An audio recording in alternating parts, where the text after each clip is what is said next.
नमस्ते बच्चों। दीजिए साथ जीत का मंत्र सही निर्णय लेना।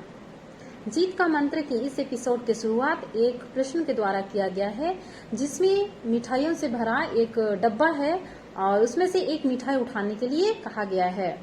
तो बच्चों, इस पर हमें कई विषयों पर सोचना पड़ेगा, क्योंकि यहाँ पे बहुत सारे मिठाई हैं और उनमें से हमें केवल एक ही उठाना है। तो उसे उठाने के लिए हम सबसे पहले तो ये सोचेंगे कि इन सारी मिठाइयों में सबसे ज्यादा स्वादिष्ट कौन सा है, या फिर सबसे अधिक सुंदर कौन सा मिठाई दिख रहा है।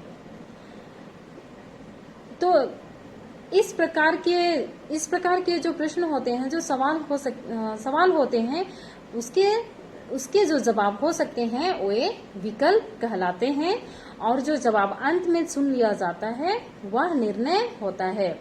प्रत्येक व्यक्ति के पास निर्णय लेने के लिए कई विकल्प होते हैं। इसे जानने के लिए कई प्रश्नों को हमारे समक्ष रखा गया है, जैसे कि आपका मनपसंद खेल कौन सा है, आपका मनपसंद रंग कौन सा है, आपका मनपसंद गायक कौन सा है, इत्यादि।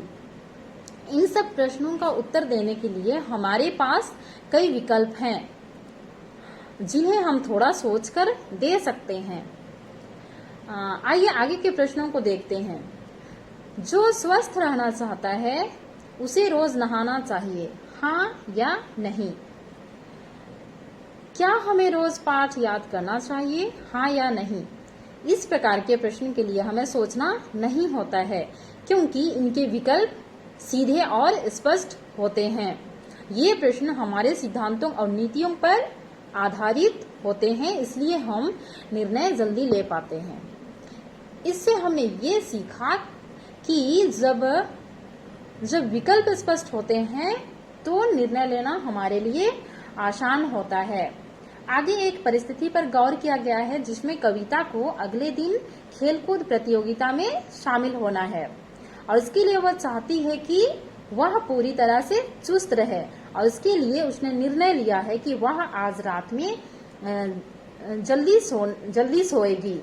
पर जैसे ही वह सोना चाहती है, तभी उसके पड़ोस में रहने वाली उसकी सहेली देवी उसके पास आ जाती है, और वह कहती है कि जो डीवीडी तुम्हें देखनी है वो मैं लेकर आई हूँ, और इसे कल ही वापस लौटाना है। आइए हम इस परिस्थिति पर थोड़ा गौर करें। इस परिस्थिति पर कविता को क्या करना चाहिए? अगर कविता को दौड़ की प्रतियोगिता में शामिल होने के लिए चुस्त रहना है तो उसे पूरा आराम करना चाहिए और देवी को सही जानकारी देते हुए मना करना चाहिए। इससे हमने यह सीखा कि निर्णय लेने के लिए हमें अपनी जरूरत और उद्देश्य के बारे में पूरी तरह स्पष्ट होना चाहिए। आगे एक वार्तालाप के द्वारा यह स्पष्ट किया गया है कि निर्णय लेते समय हमें उसके परिणामों के बारे में पूरी तरह स्पष्ट होना चाहिए। आगे दिखाए गए 3 परिस्थितियों में यह स्पष्ट किया गया है कि जब हमारे निर्णय सिद्धांतों, नीतियों और प्राथमिकताओं पर आधारित होते हैं, तब हम अपने व्यवहार को नियंत्रण में करना सीख जाते हैं। तो बच्चों, आज हमने सीखा कि जब विकल्प स्पष्ट होते हैं तो निर्णय लेना आसान होता है। निर्णय लेने के लिए हमें अपनी जरूरत और उद्देश्य के बारे में पूरी तरह स्पष्ट होना चाहिए। निर्णय लेते समय हमें उसके परिणामों के बारे में पूरी तरह स्पष्ट होना चाहिए। जब हमारे निर्णय सिद्धांतों, नीतियों और प्राथमिकताओं पर आधारित होते हैं, तब हम अपने व्यवहार को नियंत्रण में करना सीख जाते हैं।